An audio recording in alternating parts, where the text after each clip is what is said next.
of diabetes, there is a role in our own approach in mitigating this terrible affliction. So let me just go down the list of what I thought this morning I should note as part of that process.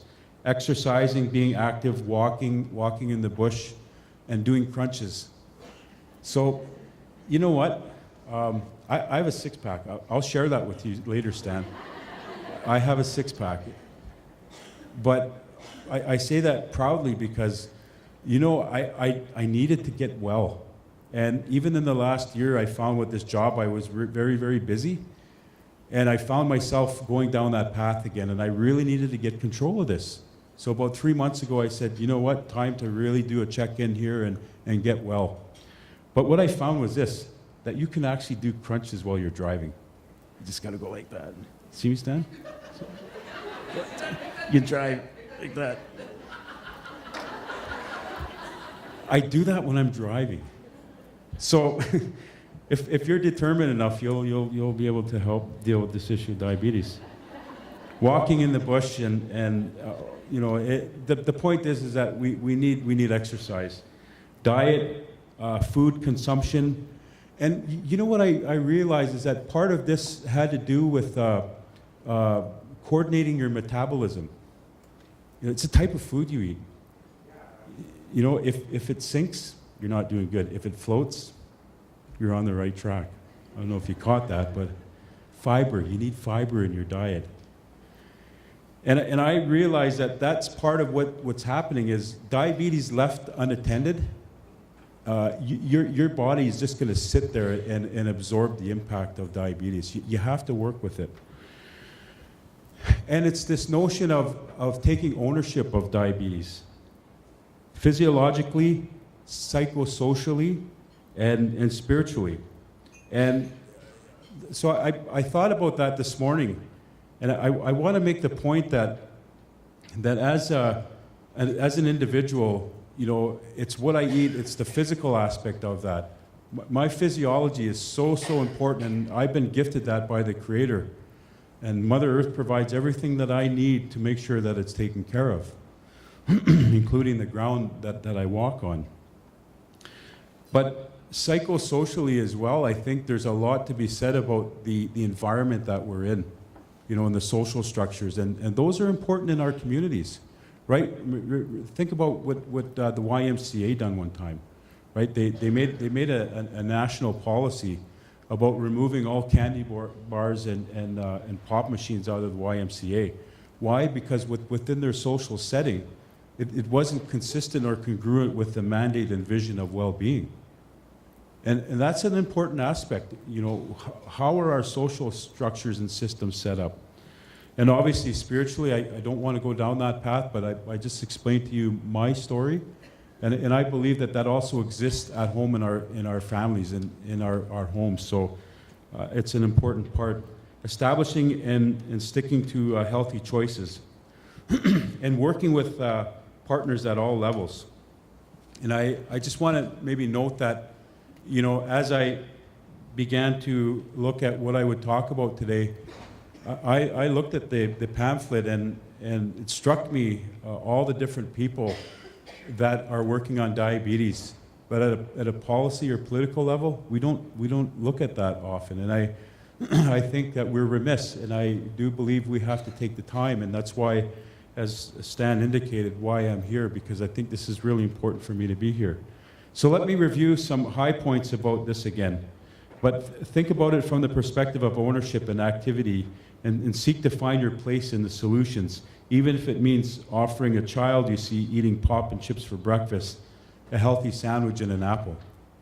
You know, this image in my mind of these poor kids, maybe that don't have enough to eat at home.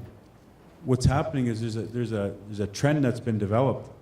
It's cheaper to feed that kid pop and chips than it is to actually have a healthy meal and snacks. And that's a big part of the problem. We're obligated to change that. So at a local level, if you see a kid eating pop and chips, think about diabetes for a second and look what's happening to our kids in our communities. We have to do more, folks. So I think we can actually do that. If you just took a sandwich and said, no, you give me that pop and chips and here, you eat this, you've had a major impact on that child just for that second, right? They're getting nutrition that they need, and they're not shoving all that processed garbage in their body, further inciting the onset of diabetes. Type 2 diabetes remains one of the most pressing health issues for First Nations in Canada. The World Diabetes Federation reports that First Nations people represent 45% of youth with new onset of type 2 diabetes in Canada. A recent study out of Nova Scotia found that the prevalence of diabetes in the Aboriginal people for ages 20 to 39 is 5 times higher than the general population. Given the urgency of the situation, the AFN is working with Health Canada to ensure prevention and health promotion initiatives that reflect community priorities and are being driven by and for First Nations. So again, my work at the Chiefs Committee on Health with the Assembly of First Nations, this is a priority, and I think it's important for me to underscore that and assure you that I'm not just here talking, sharing my personal experience, that I actually have a job to do, and the Chiefs have given me a responsibility to undertake. Rates of type 2 diabetes among First Nations are estimated to be 3 to 5 times higher compared to the mainstream Canadian population, and these rates continue to grow. First Nations are also disproportionately affected by diabetes related complications and comorbidities, i.e. kidney, heart disease, and I believe even addiction and social issues and family violence and things like that. It's all combined. I can remember when I had that episode, I can remember how irritable I was. Like, there was just something not right. I didn't feel good, and everybody else around me was feeling that, and it gradually escalated. Relatedly, many of our communities continue to face chronic food insecurity, inaccessibility to potable drinking water, and environmental safety issues. Community programs are chronically underfunded, and First Nations must face a health system riddled with jurisdictional barriers. If impactful and sustainable change is to occur, all levels of government must be involved, which is why I decided to change my plans here. And I don't know how this guy knew that, but you must have read my mind or something, Stan, but yeah, he knows everything, he says. But the next thing is I have to bring a message back here.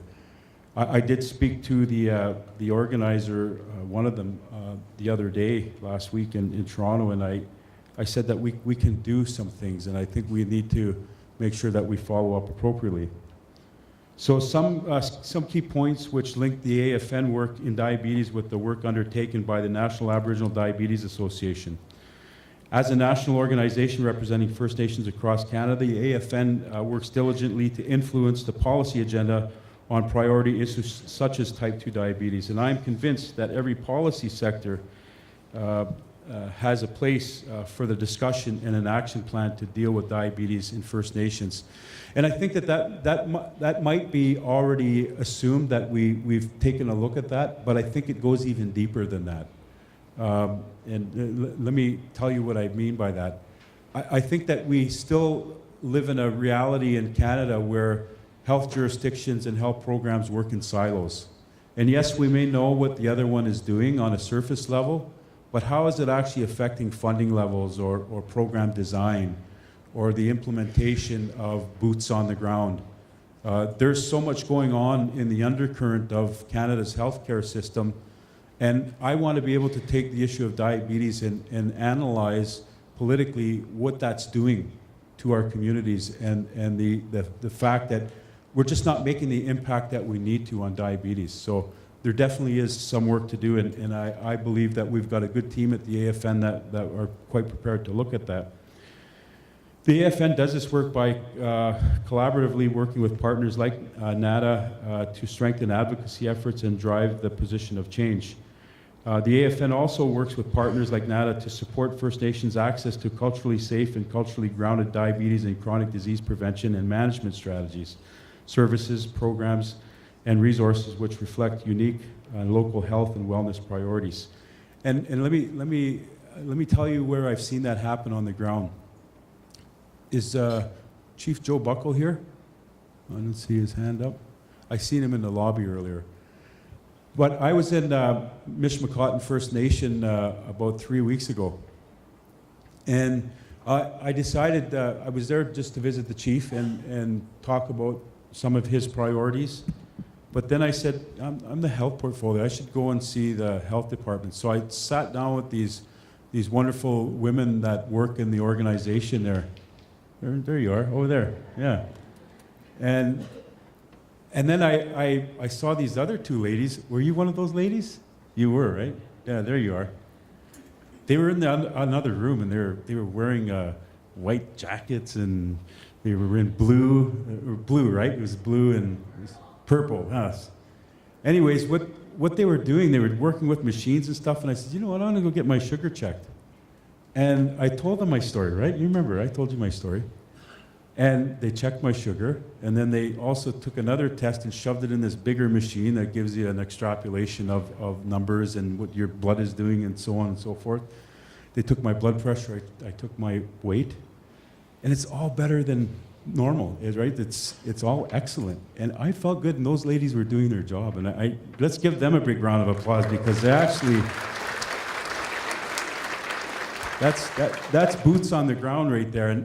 But my point is this, is that there's stuff happening on the ground that I think we need to make the connection. And what I said was, maybe Mishmacotton can look at a strategic plan that looks at the interdependent, interrelated service delivery at a local level that seems to be at a community that's not fully remote, but semi-remote. And there's ways that we can work with issues like diabetes. And I want to commend Delico for actually having that service, because I think it serves a great purpose and a means to an end of somebody who wants to address and deal with diabetes. Because you were there for me, and I actually felt really good leaving the community that day and knowing that all this work that I was doing was paying off. The AFN is currently undertaking the work of an update of our 2006 First Nation Diabetes Report Card. The new report card will reflect the current First Nation Type 2 diabetes landscape and a compilation of calls for action. We are reviewing this and other aspects of diabetes at the Chiefs of Committee on Health and our First Nations Health Techs Networks body, and that the work that they carry out to ensure that particular work and our efforts at the national level reach the ground and bring partners together. So where's this all going? And I'm just going to start winding down now. We must focus on the policy landscape, the front line, and personally. So I think that there's three levels there, right? There is this bigger landscape nationally and within the context of the province, territories, and federal government programs and services, the front line, and then personally. And I think I've touched on all of those so far. We must recognize the broad landscape of the status of Indigenous health, narrowing it down to focus on initiatives regarding diabetes. Connecting the landscape and the calls for action will be our work. So we're taking the TRC calls for action, and I believe some of the work you'll see come out of the AFN will actually focus on diabetes and how we can tie the calls for action to the work that you're doing. It's also about connecting to Indigenous medicines and practices as crucial to diabetes prevention as we once lived diabetes free, and I believe that we're there. Like we can actually live diabetes free. I'm not saying you don't need medicine, anything like that. That's not the purpose of my statement. It's that we can actually affect and then have an impact on diabetes. We must highlight as well what's happening both at the national and regional level regarding diabetes, and we can't take our eye off this issue. And I want to just underscore again that it will be important for me leaving here that we actually need to do some work together. So what I've proposed is this. I'm just going to highlight some of the needs here in conclusion. But what I would like from you, I'd like a memo to be developed by the National Indigenous Diabetes Prevention Strategy. There are folks here that can actually pull together a document. And in my work right now, I'm having the privilege and the honor of representing health issues of First Nations across Canada. But we're doing that very deliberately, and we're being very stern with the province and the federal government on our health issues, and we want to be part of the health accord negotiations. So the work that I believe we can bring forward has to be a discussion at the health accord discussion, and in those negotiations where there's investments being shared, where there's talk about what new innovative health policy looks like in this country. We need to bring diabetes there. So I'm asking you to get a memo and a document outlining what is important to you and what is important to our communities on diabetes. It's about more funding for prevention of diabetes, lack of services in the north for treatment and care options, lack of treatment and care options overall, i.e. the lack of treatment and care options when it comes to amputation and foot care. You know, strange discussion I had with the cab driver last night.